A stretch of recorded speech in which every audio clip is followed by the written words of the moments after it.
stories of men who'd made these silly decisions to leave for another woman, and they regretted that they couldn't come back. So I was prepared to take him back, but I did say to him, I reached over and channeled this beautiful version of me and said, I'll be okay. If she makes you happy, I'll be okay. And so a couple of weeks later, my son dropped this man on my doorstep, my husband, and he was in all sorts of state. And I nursed him back to health and gave him another 7 years of my life, not realising that he actually never left her. Oh, He wanted his cake and eat it too. You were in the belly. Oh, yes. Yeah. Look, and it's to laugh about it now, you know, when you can be philosophical about it now, but to anyone who's in the clutches of that, it is not a pretty place to be. And you're struggling for oxygen. You know, up is down, down is up. So I put because you're going through that process of your denial breaking. Absolutely. You know, like, so all the stories and excuse making. Yeah. So they're all failing. So, but they've been your foundation. You don't realise that. Insight and awareness, spiritual explorer, soul intuitive, emotional and spiritual mentor and award-winning author Lorraine Nylon. Welcome, explorers, and thank you for being part of the adventure. Today we have Boadi Moore, and she's a spirited wanderer and an award-winning Australian author. And the second book in her Sisterhood series, Healing Your Attachment Wounds, a guide to what is hidden in your attachment style and relationships. And the first in a series is Women Going Sober, an empowering guide for women going alcohol-free and embracing being a non-drinker. So welcome aboard. It's lovely to have you here. Thank you, Lorraine. I feel very blessed to be here. So thank you. So you've been busy with your writing. I have indeed. I don't know where they came from, actually, on this journey. I was quite surprised, given it happened so quickly in my own personal evolution. It came out of the darker moments, to be honest. And that's why I say don't be afraid of those darker moments, because that's where the light comes through in those cracks. It was just quite amazing what we find in ourselves, our capacity to love. Yeah. And I think sometimes when we hit those dark moments, our control structures break. So we can't hold an illusion. And then we sort of hit that capacity. So there's no more room to suppress. So denial doesn't work very well. Yeah. For me, it was a stripping back of everything. You know, in my journey, I didn't intend to be out there on my own, but I ended up out there on my own. And that was where I thought I either sink or swim here. I either go and embrace the part of me that's calling, or I sit at a bathtub, and that's where the first book came from, Women Going Sober. It's so easy for us. Not that I had a drinking problem per se, but I was certainly with a gentleman who did have a drinking problem, and his drinking habits became my habits. And I can remember the pivotal moment of sitting in the bath, filling up that glass of wine and feeling sorry for myself. And a voice came over the top and just said, no, you don't. No, you don't. Pour that back out. And so I went dry July, and then dry July became, 2 months, 3 months, 4 months. And then I started to, I don't know what it was. There was an inspiration to go in and see what other women were dealing with. And I went onto the sober websites and so forth and started watching them. And then I started to listen to stories and felt, well, I had a story to tell in that. It wasn't a big story, I didn't feel, but I wanted other women who had navigated that to come in and tell their story. And that was the very beginning of the Sisterhood series. So it was women who had really gone to hell and back, and some in their 20s, some out into their 60s, telling their story. And it was the beginning of that secret sauce that I kind of blend into these books that I'm writing now, I feel compelled to write, where it brings science in with spirituality, and it brings storytelling in with sisterhood. And so that book led on to me, again, I'm out there on my own. I've left my children, I've left my job, I've left my grandchildren, I've plonked myself. I did want to rush home to all the things that I knew and loved, As I said, my 37-year marriage had broken down, and I felt that I didn't know where I was going, but I knew I needed to go wherever the path lit up. And I was brave enough to do that. And I think that's really the essence of whether it scares the bejeebers out of you to do this, because you're on quicksand every day. You wake up and you're frightened of what you don't know and where you're going to go. And your ego wants to throw you this, oh my God, you're going to end up under a bridge one day, you know, all those scenarios. And that's where you take the inversion of fear and turn it into faith. And you just say, no, I've got this. And you listen to the heart take you where you need to go. And that's where these books came from. So instead of running home to everything I knew, I thought, am I brave enough to plonk myself in a new town and start?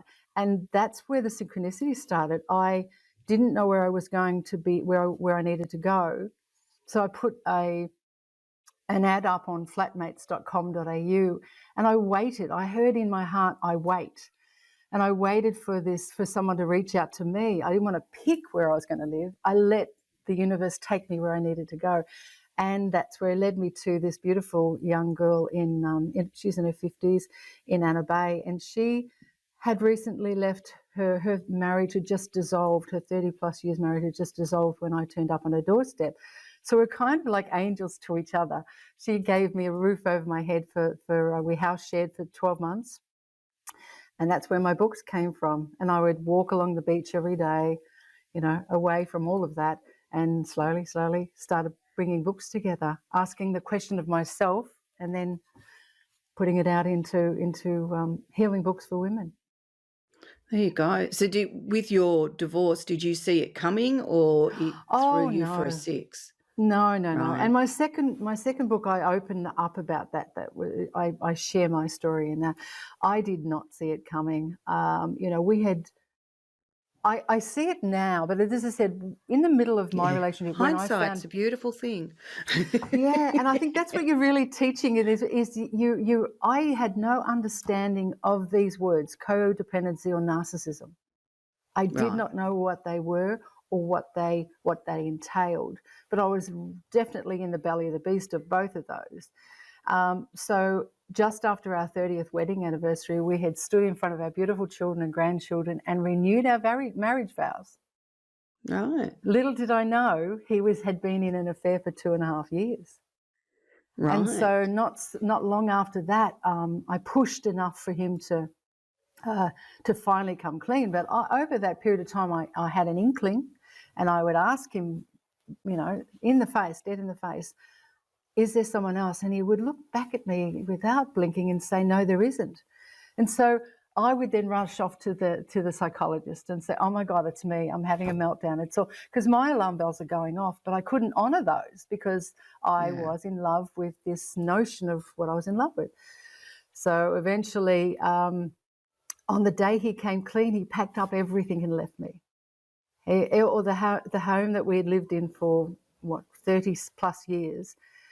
He packed up every skerrick that belonged to him and he left. He just up and left. He didn't even give me a chance to talk it over. I'm sure if we talked it over, I would have kept him because that's how codependent I was. But he was just gone. And I remember sitting in my wardrobe on the floor thinking, oh my God, my children rallied, my son came to help me out, and I was an absolute basket case. And then within about 3 or 4 weeks, he started messaging me and asking could he come back. He'd made a big mistake. Now, my daughter, I rallied all my children around and said to them, please be with your father right now. He needs you. In no stage did I become venomous in how I treat. I was really proud of myself that in all of this, I still was able to get to a place of love. And so in one of those situations, one of these days, my daughter was talking to her dad up in a car on the hill, and, you know, she said she got the sense that he was, you know, not in a good mental state. And so when she told me that, I rallied our children together and I set up an intervention. so that we could Right. all stand around him and hold his hand and tell him, please stay, please be part of the family. I felt our children needed to that. And my gift at that stage is I was working in a men's shed. And I had a lot of men around me with mental health issues, and I'd heard many, many stories of men who'd made these silly decisions to leave for another woman, and they regretted that they couldn't come back. So I was prepared to take him back, but I did say to him, I reached over and channeled this beautiful version of me and said, "I'll be okay. If she makes you happy, I'll be okay." And so a couple of weeks later, my son dropped this man on my doorstep, my husband, and he was in all sorts of state. And I nursed him back to health and gave him another 7 years of my life, not realizing that he actually never left her. Oh, He right. wanted his cake and eat it too. Oh, And you were in so the belly. oh, yes. Yeah. Look, and it's to laugh about it now, when you can be philosophical about it now, but to anyone who's in the clutches of that, it is not a pretty place to be. And you're struggling for oxygen. Up Yeah. is down, down is up. Yeah. So I put a Because you're going GPS. through that process of your denial breaking. Absolutely. So all the stories And that excuse making. Yeah. So they're all failing. So they've been your foundation. You don't realise that, but It they've is been your your world. foundation. Absolutely. Yeah. And to deny Yeah. that is to really, it's very hard now to go back and claim my marriage, claim my happiness, because what I thought was happiness was a lie. And Yeah. so, because it wasn't the first affair, when I'm really honest, and I state this in my new book, it wasn't his first affair. I had letters being delivered to my front door. I had a husband giving us death threats. But I would look at this man, and I gave him so much integrity. This was my heart reflected back to him. I was mirroring the love in me back to him, but he just didn't. He wasn't made of that stuff, and that's what I think we got to be very careful that we are not seeing what we want to see as opposed to what was there. And had I been open to that, I would have, without question, I would have left at least 10 years ago. And then when I talk about sisterhood, this is the part that when my husband left me, I had not one friend in the world. I did not have a Right. girlfriend to go friend, because this is what narcissists do. They isolate you. Yeah, isolate. So I had no one to go to. So had I had a sisterhood, had I had women that could rally around me and get in my head and help me think straight when I wasn't thinking at all, I would not have had him back. I say to this day that women would have grounded me and said, no, give it a year. And had I given it a year, I would have saved myself, I think, a decade. And that's why I call it the Sisterhood series, because we really we need each other in our lives. And I've got beautiful women that have come into my life now who I value, and I'm making more and more gorgeous friends along this journey. But that was, I think, there are women in these relationships who have no one in their ear, who can sit over a cup of coffee, hold their hand, and let them slowly, find their courage. Elevate to a point where they can make a decision that's just so frightening to make. Yeah, for sure. I mean, I had a conversation with a young person the other day, and an on-off relationship with a narcissist, and I said to her, get real honest about what's holding you there. And then she had to really think, and she sort of processed, and that's what sisterhood is giving them the space to process their own, not telling them what to think, but let them Holding process space it for themselves. Yeah, and really listening. And she come up with a beautiful answer and a very honest answer. She said, I've invested in this person, and I have Absolutely. gone the hard yards. I've forgiven. I've shown him how loving I am. I've done all these things. And I said to her, but it's not being received that way. No, this person is not valuing anything that you've just said that is your investment in this relationship. And you could actually see the penny drop. You could see her go, yes. yeah. So, and that when someone works something out for themselves, it's absolutely empowering. When you're Absolutely. telling someone, Yeah. they hear you, I remember my but it sister threatens. supporting me, and she had a counselling background. She beautiful, beautiful sister, who again I lost my own sisters in this. My own sisters, my husband so isolated me. He painted me in a way that my own sisters thought I was a basket case. So anyway, she would come and hold my hand, and she'd say to me, when you're ready, I'll help you leave. When you're ready.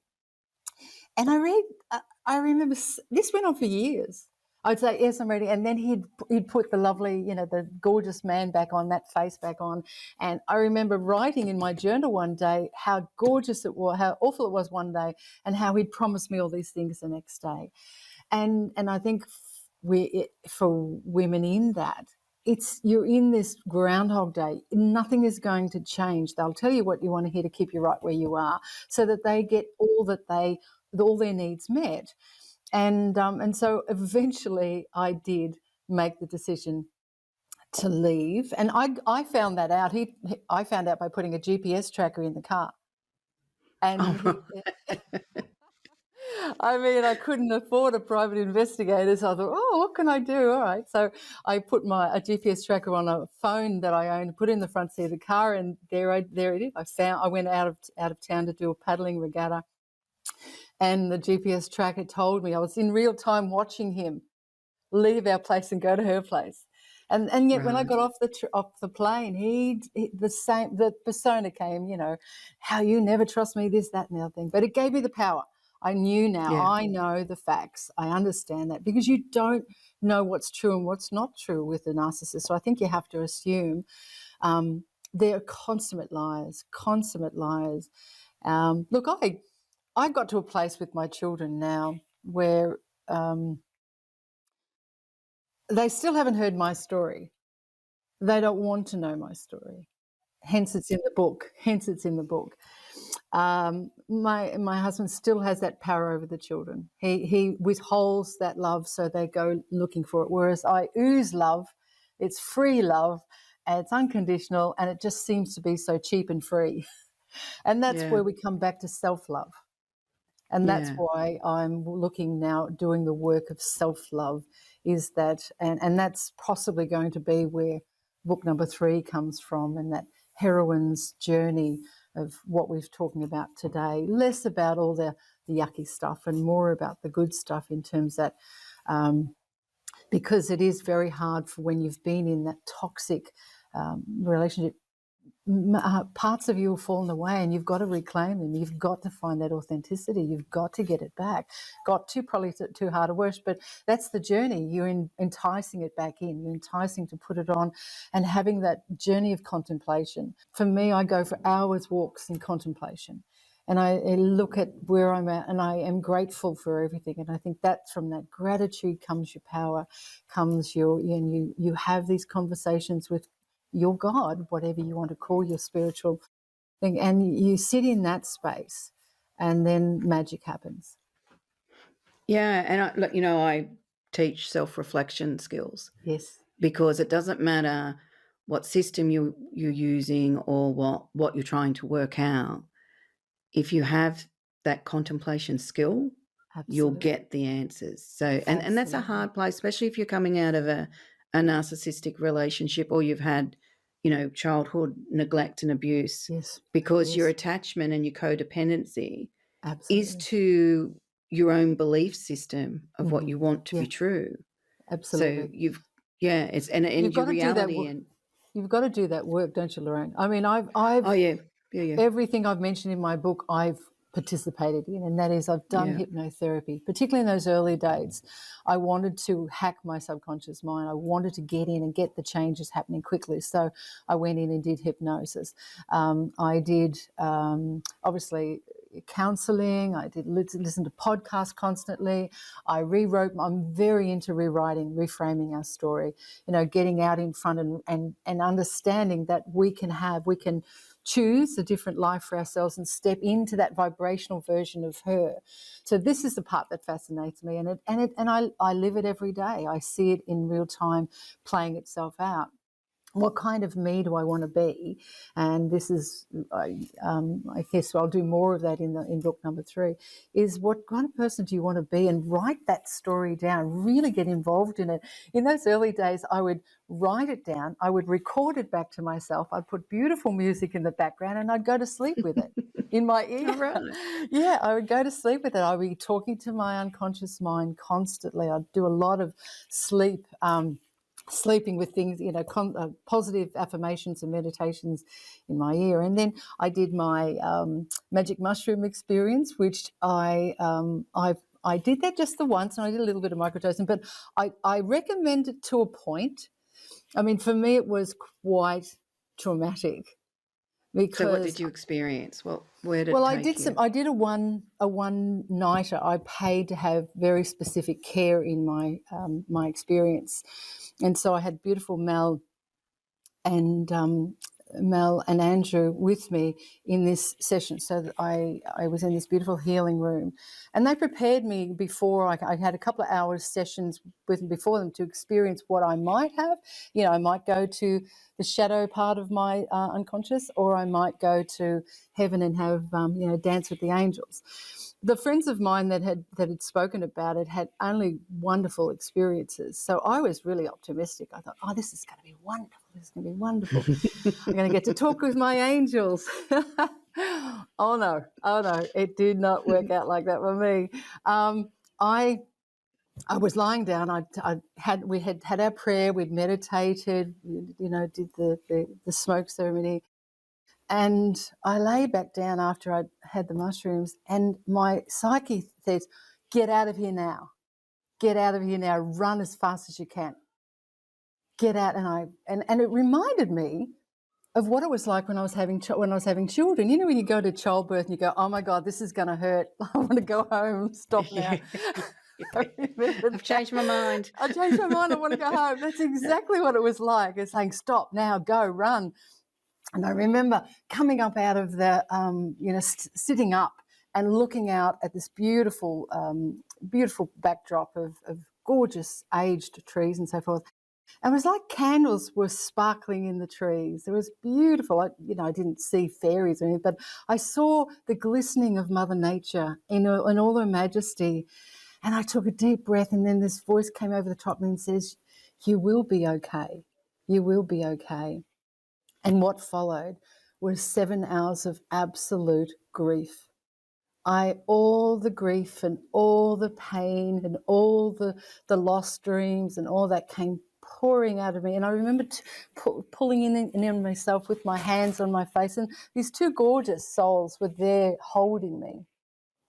And all I could think of was, I wanted my children to hold me. I wanted my loved ones to hold me, and they were never there when I needed them to hold me.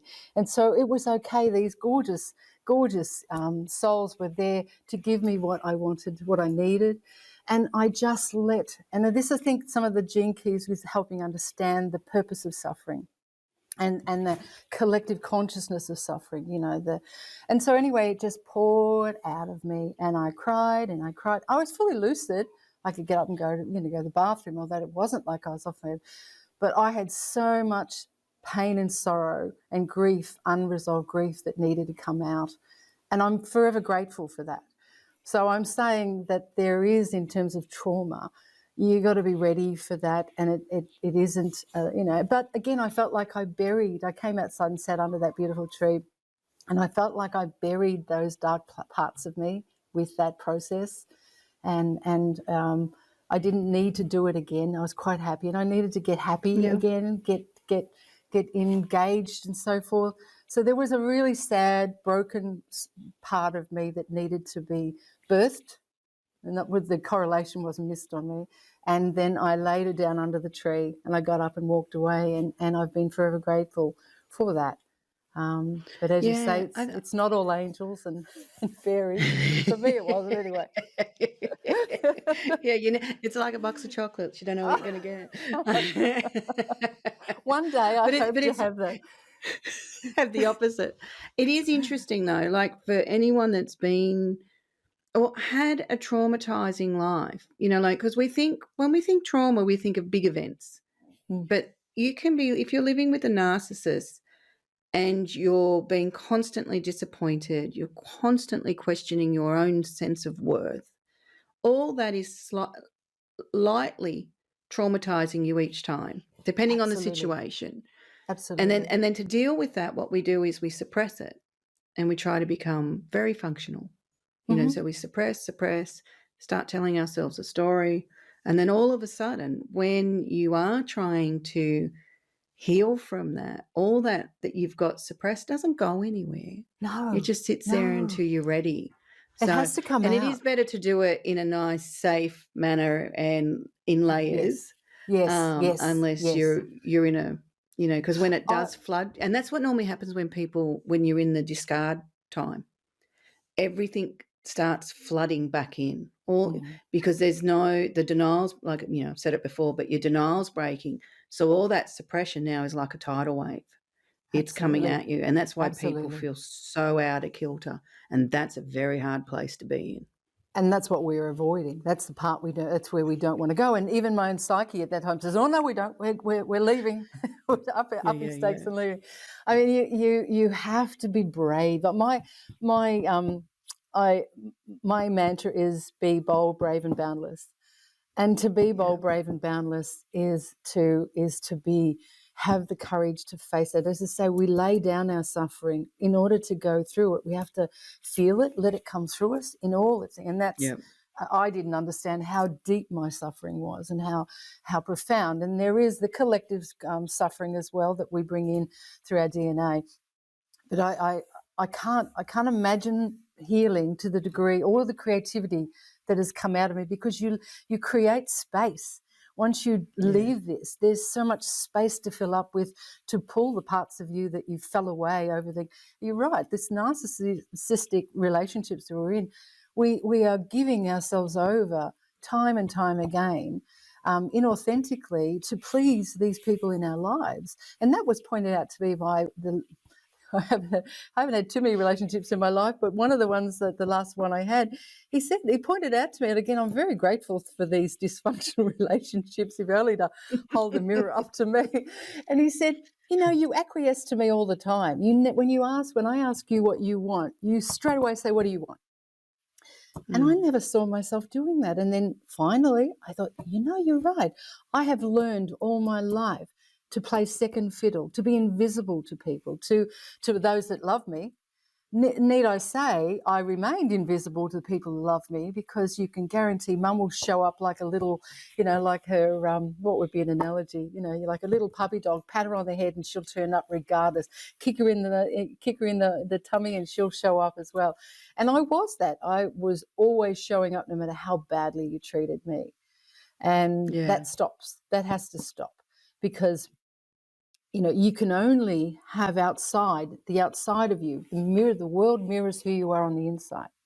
So for that world to change out there, you have to do the changing in here. You have to do the work on yourself, bit by bit. It's no major steps. Some days it's waking up and saying, "Today I'll make my bed."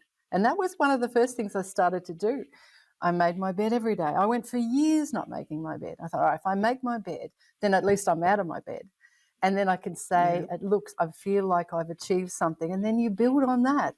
It sounds quite comical, doesn't it, that making a bed could be such a big thing. But when you've got mental health issues where you don't even know whether you want to live one more day, when it's all too hard, making a bed is a big tick in that direction of getting back up. I always say to them, choose one thing. I don't, even if it's like a T-shirt drawer. Just fold all your T-shirts and just manage that drawer, just that one drawer. Just keep it tidy, so that you feel like you can, so you can see that you've achieved something. And that you can maintain it, because what happens is people go, right, I'll make my bed, I'll make it today, I'll feel better, and then tomorrow they can't be bothered. No. So they lose that momentum. So, and that's you've got to have that consistency. I would look back on that and say, that's my check-in on myself. I'm okay. And it may not be that I'm absolutely okay, but it does give me evidence that I am doing the things I promised myself. I promise myself that. I'm very big into writing books, having a journal with intentions. You sit down and set your intentions down, and that's so magical. And I learned that from Frederick Dodson. Is you write your intentions for a week, for a month, whatever. We're not talking goals here. We're talking what would you love the universe to deliver to you at some point, and I write them down, and then I go back a week later and I go, oh, and I write thank you next to all the parts that have revealed themselves to me, and I go thank you, and you'll be surprised how magical that can be. So if you get up out of it, sometimes I do it in bed before I get out, but just sit there very, in that contemplative state and think, what might I want to achieve this week? Or what magical things would I like to see? I remember testing it out, thinking, this, is it true or is it not true? And I wrote down, I want to see a woman with bright blue hair. I want to sit there and show me a woman with bright blue hair just to convince me it's all working. And sure enough, the woman with bright blue hair walks in front of me and I go, there it is. There it is. There's the magic. Different request, but fair enough. And so when you're looking at attachment style, what are you referring to? So, you've got a guide to healing what's hidden in your attachment style. What are you referring to there? Well, we're learning that we have, as a child, when we, and I see this more clearly in my grandchildren than I probably did in my own children, is that when a child is born, it's quite fragile in the sense that it's looking for its caregiver, be a mother, father, whatever, to be attuned to them and to be able to, when I cry, you'll respond. When I smile, you smile back. And so their needs need to be met and they need to feel secure and bonded. Now, if that doesn't happen, so you've got this safety and authenticity. Now, what happens is when a child doesn't feel safe for whatever reason, the first thing to go is their authenticity. They give that up to be safe. So they stop being who they authentically are to fit in with mum and dad telling them off, or their, parents not being around and so forth. And that then creates different styles in us, be that we are avoidant. There are a number of styles outlined in the book, and it's a combination of I think for me, I would say I was avoidant. I would run away. I still do that. Still do it. I have to pull myself up. Whether you're anxious, whether you're concerned about, and it shows up in your relationships, whether you're preoccupied with whether he has another lover, whether you feel, if he looks at another woman, I'm gone, I'm out of here, and so forth. Or the secure relationship, whether you're with and I've not yet been in a relationship with someone who's secure. That would be the aim. That would be the aim. So if I could be with someone who's secure, I could learn what that looks like. And I'm trying to, in my own way, find that, but I'm not in relationship with anyone, and I'm not in a hurry to either, because my feeling is that in order to attract the man that I feel I would be attracted to, has to be security. He has certain traits that I want to find in me first. I want to be able to reflect back to my partner the best of me. So I'm still doing that work. I have this ability to track the wrong man, and I don't want that anymore. I think too, something to think about is that when we're constantly looking at, okay, this is within me and it's being reflected back, as you deal with yourself, it doesn't necessarily change what's around you, but your reaction to it is. Absolutely. Because I get people that are going, because what people get confused with some of the things and how they're portrayed to them is like, if I fix myself, all of a sudden the world around me is going to be better because it's going to reflect that back. It's no, but your reaction to it will be very different. Your reaction and your awareness of it. All of a sudden, you see the narcissist coming down the road. You're picking him as he's talking. You go, oh yeah, that's common trait. Not wasting my time. Exactly. So that's the difference. Yeah. It's how you navigate around that, and what you're prepared to settle for, what you magnetically and vibrationally put out. As you said, you'll sidestep to the point eventually they won't even get inside your bubble. Yeah, you yeah. won't And give them the time of day. you won't give them the So, time of day. Yeah. And I think yeah, too that, I mentioned that it is difficult to be without a partner up to a point. But I think the greatest love affair we will ever have is with ourselves. And it's one yeah, we've not had. Many women have never had. I've never yeah, had it. And I feel quite sometimes guilty having that. One of my sisterhood reminded me this week as I was in tears, like, oh, she just said, this is all about you, and I don't do me very well. I do everyone else much better than I do me. And so this is the journey. And as you say, quite rightly say, Lorraine, in your field, that this is what we need to kind of try and piece together one little bit at a time. And I'm not quite sure for me what that looks like, but I have come home to be near my children. I made a quick decision a couple of weeks ago. I had no intention of coming home. It was not on my radar at all. And this is what synchronicity, because I do live synchronistically now. I live where it lights up. I can fit my life into my car. I go where I go. And I came home. My daughter asked me to come home and babysit the children for a week, which I did, and I loved it. I love my grandies all around me, and I realised this is what's missing in my life. My grandies, some of whom I helped deliver.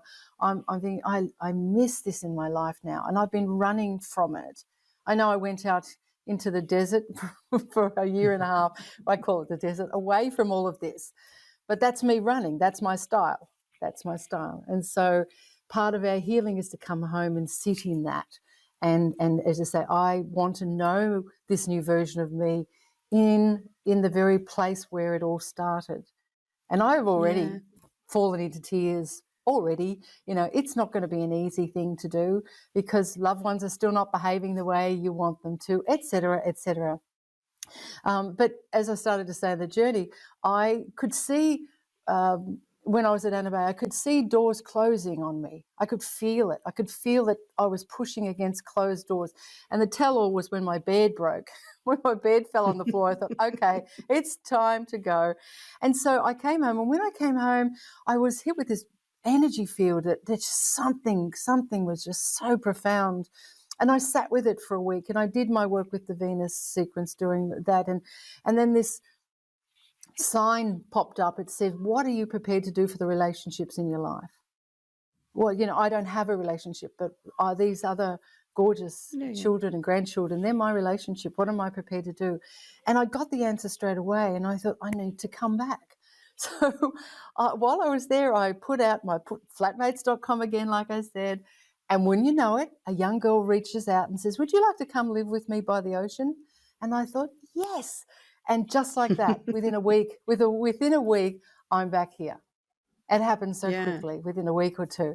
And that's, again, living with the ability to be courageous. I don't know where I'm going. I have no idea what the future looks for me. But living in the now, in that powerful now, is how we shape this gorgeous future of ours.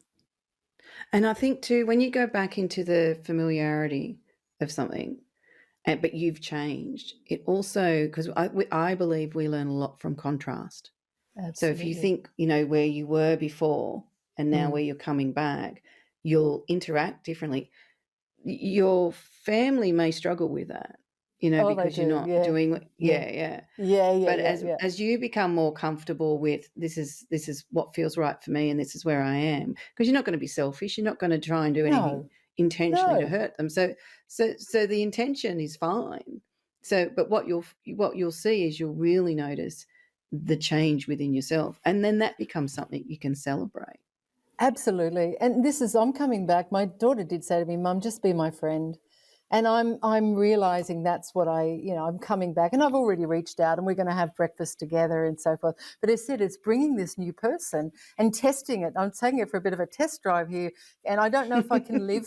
I don't know if I can live local with them. Maybe they want me there, maybe they don't. What do I do? What does life ask of me? Maybe life asks of me to go somewhere else and travel and whatever. I don't know yet. I'll certainly see the signs and know them when they show up. But right now, my children, my daughters, I think they need their mother close by, and my grandchildren would like to see more of me. And I'm selfless enough to do that. I'll figure it out. But as you say, you say you've done the work. Now let's see if you've really done the work, because I've Yeah. only been here a week and I'm in all sorts of headspace because I'm thinking, oh my God, because it wants to drag you back in. It wants Oh, to drag you yeah, back into absolutely. what you know and who they think you are. And a friend sent me this wonderful podcast to say, no, boundaries. You know, you Yeah. are this new persona you imagine yourself to be. Act like her. Be your friends to your daughters. They're biggie. They've got mothering all sorted out. So Yeah. how do I write that new story? How do I step into that new story and hold it in my vibration so that they can feel the love of this new me? And that will be put to the test. That will be Yeah, put to the yeah. test. Yeah, well, that's what they say. If you think you're evolved, go and spend a weekend with your family. You know what I mean? You'll soon work out whether you are or not.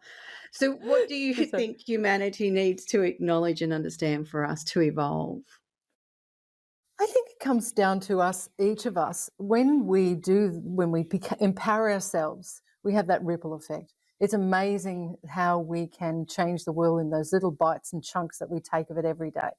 I think, when we do the work on ourselves and we heal and we find our own magnificence and we find our own power, that I guess ripples out into the universe, as I'm seeing. So I would say, embrace your own journey. Embrace your own Yeah. path, that you walk that unique path. Don't be frightened to do that. Step into that, however that looks for you, and then you will be contributing to the upshift of humanity. And I feel confident that that's what we're all asked to do. We are walking around in a bit of a, in this fog. I think when we let the membrane slip and we touch that higher part of us that wants to come through and have our own unique voice, I think we kind of feel like we don't have anything to say. Whether you write a book or whether you're just sitting there opposite a dear friend, that voice that we each bring into this moment in time is uniquely needed. I feel that Yeah. now. I feel that now. Oh, that's Yes. lovely. That's evolution. Do you know what I mean? Yes. If you look where you were to there, Yeah. that's evolution. And I think Absolutely. that's the purpose of life, is that we're Absolutely. constantly being presented with life lessons. And we do go through a reconnaissance stage where we are experiencing events and lifestyles and all different Yes. things that is, potentially going to crash. But it's from that reconnaissance that you can actually then get into that evolutionary path, which is like a roller coaster. Oh, It's not yes. like you get to the destination and No. everything's, And it is it's about strapping on your expectations that you're going to have bad days, you're going to have yeah, good days, and just be kind to yourself. Like I said, we don't need to self-love. The self is love. We just got to open yeah, up, that's a good point. open up to let that love flow out of us. Yeah, I talk about self-love, self-care. And that is that when there are days when a friend asked me the other day, what do you do when you have a bad day? Well, I go inward. I run a bath if there's a bath available. I burn the candles. I may sit down and read a lovely book or whatever, but I don't try to do anything for anybody else. I just pull it in on myself, and I do that reflection and find reasons to laugh. Laughing is just so healing. And when I hear myself laughing, I go, oh my goodness, I want more of that. And I realize it's been devoid of that. I haven't had enough laughing yeah. over the last 30, 40 years. And when I hear myself laughing, I love it. I'm reminded I need to do more of it.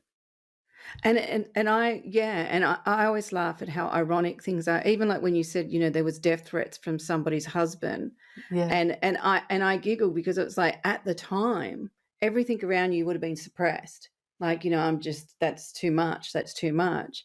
And now you turn around and go, and I even ignored that.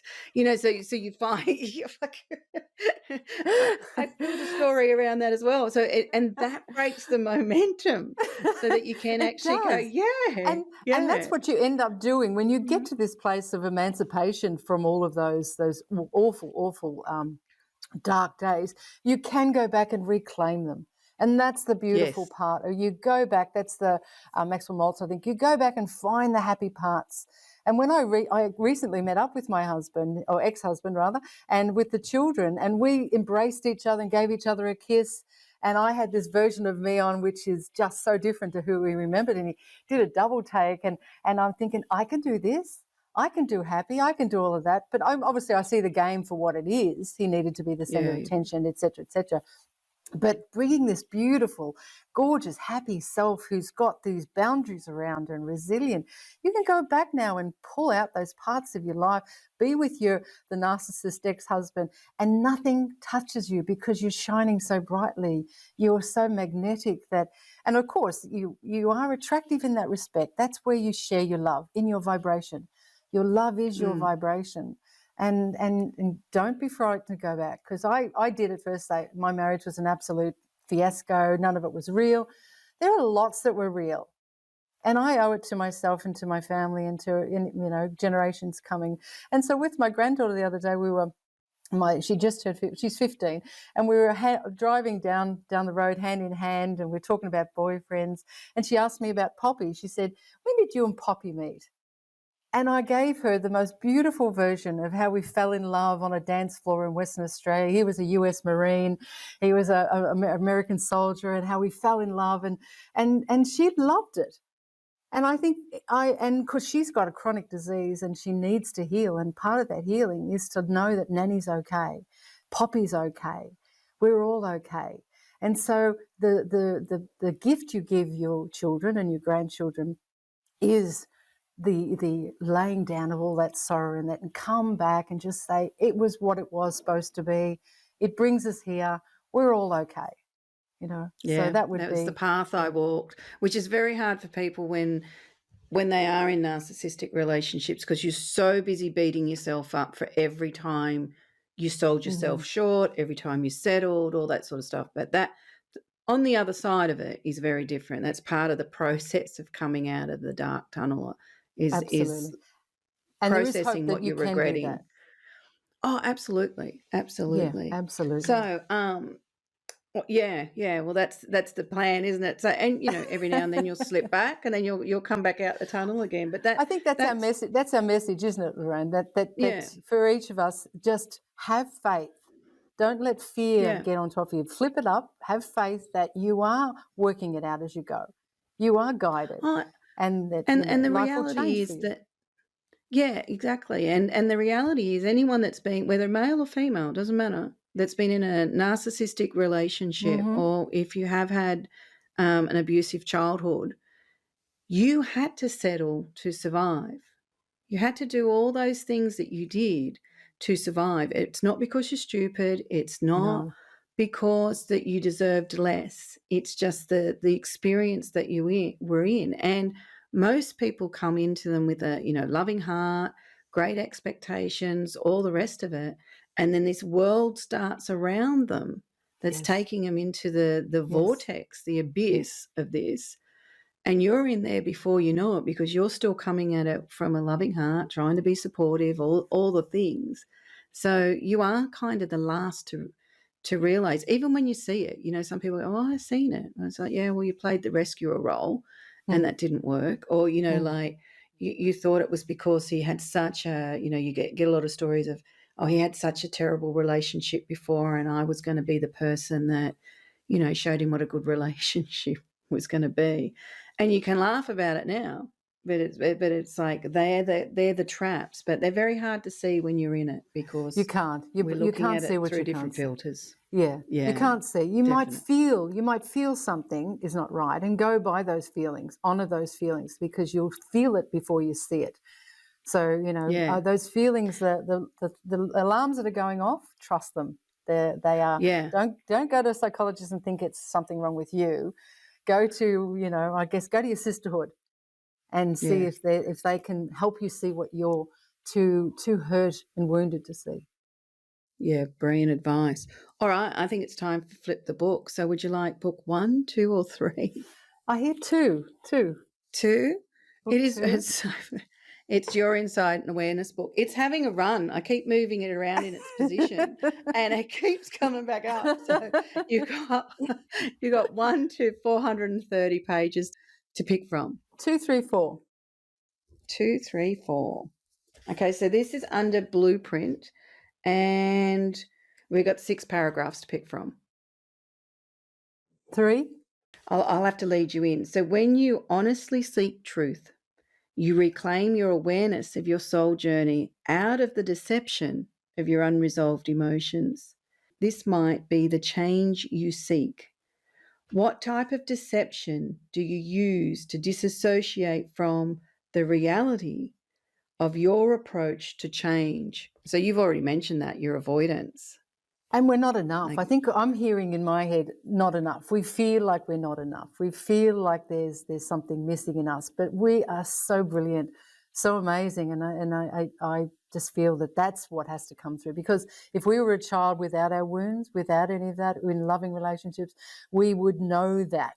We would have that embedded in us. But that's just what we've lacked. We've not had that, so we give that back to ourselves. We are enough for ourselves and everyone else in our lives. That's a brilliant point. And there's a whole section in this book on not good enough energy. Yeah. Because when I started working with people, I kept finding it on people, and I would be like, "Oh, what's going on here?" And then I started documenting it because I was like, "Can't all have not good enough energy?" But that client after client, I kept finding it. It's abusive, And isn't it? we have, it is, yeah, and it's sad. It's actually really sad that we have that. Yeah, So, I went to a clairvoyant once and she said the same thing to me. She said that energy around you, it is so abusive, and I couldn't find better words for it. We are our own abusers at some point, and it's not our fault, but we just need to let ourselves off the hook and again, like you say, do the work inside ourselves with letting the love that is, the self that is love, come out to play. beautiful way to finish. So thank you very much. It is my for being pleasure. part of the Thank you, show. Lorraine. I just feel so blessed, and all the very best to you.